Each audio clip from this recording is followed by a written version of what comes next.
nice weather again today. Lots of people outside still, oddly enough anyways, even though the school and stuff is back in session. And what's going on today? How about this one, where apparently there's an airport that has permission to, take down drones.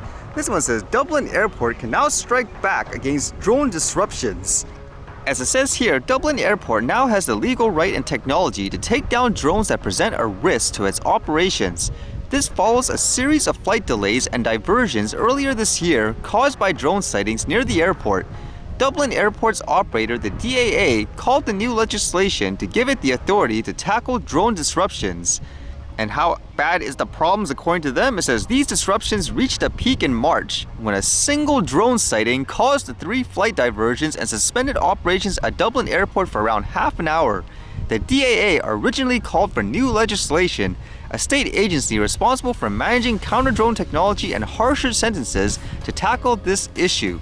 But others, including Ryanair CEO Michael O'Leary, called for the simpler solution of allowing the DAA to bring down the drones themselves. As usual, 1, I would wonder, was it actually a drone? And 2, is this the appropriate way to react to it? Shut everything down, because you wouldn't do that for a lot of other things in life. It says now changes to the 1926 Wireless Telegraphy Act state that it is lawful for the DAA to use a radio frequency jammer to interfere with unmanned aircraft systems if the DAA reasonably believes such work or use to be necessary to ensure the safety of civil aviation or public safety. It makes me wonder if this is a factor too, commercially anyways, because it says, we acted quickly in response to the government's direction on this matter, purchasing the counter-drone equipment and training our relevant personnel in its use just within weeks, the spokesperson said. Having recently received the necessary approvals, the anti-drone technology is fully operational and available for use as and when required at Dublin Airport. We remind all drone users that it is illegal to operate a drone with 5 kilometers of any Irish airport. So that's what I would wonder too. Within 5 kilometers, that's a huge radius. That's a little overboard in my opinion. I can see again if you're flying right in the actual airport and all that, but not if someone's, for example, just taking nowadays videos and so forth of their house or something like that, maybe for real estate or some kind of work.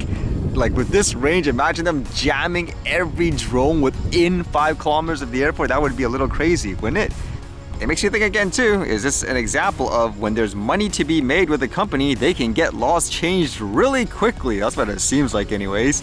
And with that thought, it was kind of interesting seeing this one today, where apparently there's this video of a drone literally delivering KFC in a cricket game, I believe. It says here, for the first time ever, a 21-piece bucket drone delivery was delivered to David Miller SA-12 in Stadium Hot and Fresh by KFC SA. Yeah, it is what it is. You see this drone flying this bucket of Kentucky Fried Chicken, and then I guess the player eats it. Are people okay with this? I guess I think it's kind of cool personally, but again, people usually fearmonger it for recreational people, but I guess when it's done for commercial purposes, all of a sudden it's perfectly great and all that.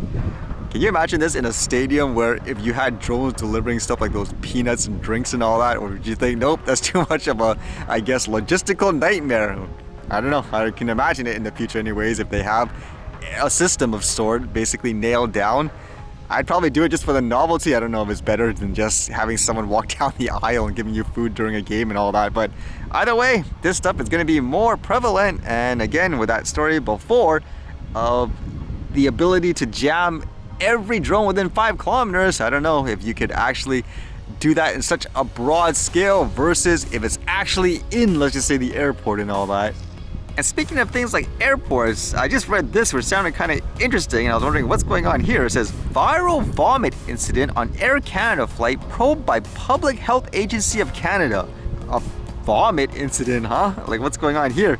It says, the outrage sparked by a passenger incident involving a vomit-smeared airplane seat reflects a broader frustrations with flight operations in Canada, travel specialist says.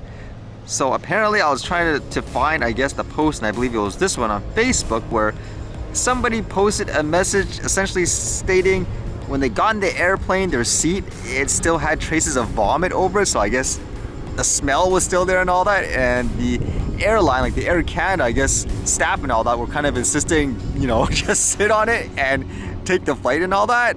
So as the person writes here, so we recently flew with Air Canada from Las Vegas to Montreal. Seated in front of us were two ladies and a gentleman who were struggling to get seated. There was a bit of a foul smell, but we didn't know at first what the problem was. Apparently on the previous flight, someone had vomited in that area. Air Canada attempted a quick cleanup before boarding, but clearly wasn't able to do a thorough clean. They placed coffee grinds in the seat pouch and sprayed perfume to mask the smell. When the clearly upset passengers tried to explain to the flight attendant that the seat and seatbelt were wet and there was still visible vomit residue in their area, the flight attendant was very apologetic but explained that the flight was full and there was nothing they could do. The passengers said they couldn't possibly be expected to sit and vomit for 5 hours. They argued back and forth for several minutes and then the flight attendant said she would get her supervisor. The supervisor reiterated the same thing. "We are sorry, but you have to. It's a full flight and there's no other seats available." The passengers asked if they could at least have blankets to sit on and wipes to clean more themselves. Reluctantly, they were given blanket wipes and more vomit bags. The best Air Canada could do. It says they got themselves settled with blankets and wipes, and the next thing we knew, the pilot came down the aisle and very calmly knelt down and then told the two ladies that they had two choices. They could leave the plane on their own accord and organize flights on their own dime, or they would be escorted off the plane by security and placed on a no-fly list. That's kind of harsh. I guess this is kind of the example too why things you need competition and all that. Sometimes people just get a little bit too, I guess you could say, overboard with their power. It says when they asked why, he said they were rude to the flight attendant. They were certainly not. They were upset and firm, but not rude. The passenger beside them explained to the pilot that they have literal vomit in their seats, and as a police officer, they would never treat people like that. He explained that they were not rude, just upset. The pilot got up and walked to the front of the plane. Next thing we know, security comes down the aisle and escorted the two ladies off the plane. Wow, that's pretty ridiculous based on this person's description anyways of what happened. So I guess that explains why there's an investigation and all that and why this post and stuff went viral. Although with that in mind, it was kind of interesting reading how they were saying the plane shouldn't have taken off in general. It says, John Graddick, who teaches aviation management at McGill University, says the aircraft never should have been dispatched given the, quote, biological hazard on board. The outcry on social media sparked by the incident speaks to the degraded level of service perceived by Canadians after a year of marred by frequent flight delays and lost luggage, said former Air Canada Chief Operating Officer Duncan D. So what would you think should happen to Air Canada, and is there any type of compensation these two people should get? Can you imagine that too? Where again, if there's no competition and the service is poor, like in that case, actual vomit on the seat is one of those, hey, tough luck, we're full, you're not gonna get anything anywhere else, like that type of attitude, go sit on it. Let's see what happens here.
See you guys later.